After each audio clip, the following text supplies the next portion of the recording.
आणि मराठी महिना कोणता सुरू आहे? श्रावण. श्रावण. तर श्रावणामध्ये निसर्गामध्ये अनेक बदल झालेले आपल्याला पाहायला मिळतात. त्यातला कोणता बदल तुम्हाला जाणवला हा वैष्णवी? सर्वत्र हिरवेगार दिसते. सर्वत्र हिरवेगार दिसते. छान. अजून कुठला कुठला बदल झाला समोर?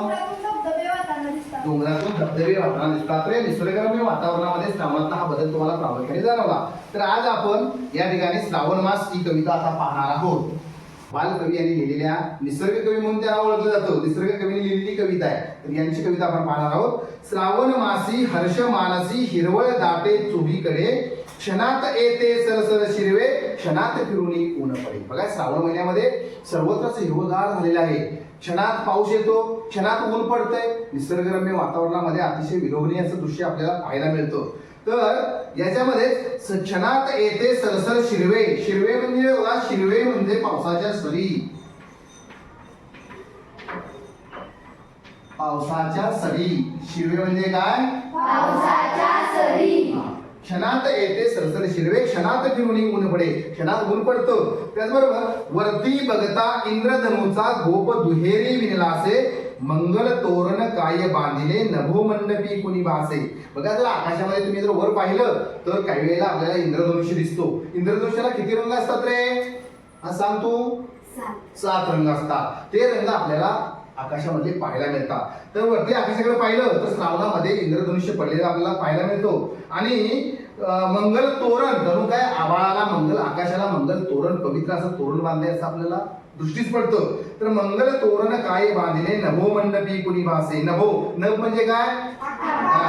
कविता आपण या व्हिडिओच्या माध्यमातून आपण आता पाहणार आहोत. श्रावण मासी हर्ष मानसी हिरवळ दाटे चोहीकडे क्षणात येते सरसर शिरवे क्षणात फिरुनी ऊन पडे. तर श्रावण महिन्यामध्ये अतिशय सुंदर वातावरणामध्ये सर्वत्र अशी हिरवळ दिसत असते. आणि त्याच ठिकाणी अचानक पाऊस येतो, अचानक ऊन येतो. हे ऊन पावसाचा खेळ आपल्याला श्रावण महिन्यात पाहायला मिळतो. आणि मग या श्रावण महिन्याचं सुंदर असं वातावरण आपण पाहत असताना या पुढील कविता आपण या व्हिडिओच्या माध्यमातून पाहणार आहोत. वरती बघता इंद्रधनुचा गोप दुहेरी विणलासे मंगल तोरण काय बांधिले नभो मंडपी कोणी भासे. तर वरती आकाशामध्ये तुम्ही पाहिलं तर बघा इथं असा सुंदर असा इंद्रधनुष्य आकाशामध्ये तुम्हाला इथं पाहायला मिळतो. तर या आकाशामध्ये इंद्रधनुष्याकडे जर तुम्ही पाहिलं तर त्यामध्ये सप्तरंग 7 रंग तुम्हाला दिसतात. तुम्ही सुद्धा कधीतरी आकाशाकडे जर पाहिलं तर तुम्हाला आकाशात इंद्रधनुष्य दिसतो. तर असाच इंद्रधनुष्य आकाशामध्ये सुंदर असा दिसत आहे बघा.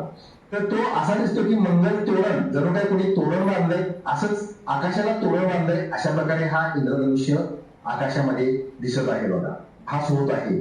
त्याच्यासाठी म्हणले मंगल तोरण काय बांधिले नभो मंडपी कुणी भासे. मंगल तोरण आकाशाला जणू काय तोरण बांधलंय अशाच पद्धतीनं ते सर्वांना दिसत आहे. पाहता त्याच्यामध्ये किती रंग असतात रे बाळांनो? असा 7 रंग असतात. छान. पण आता ही कविता कृतीयुक्त सादर करूया.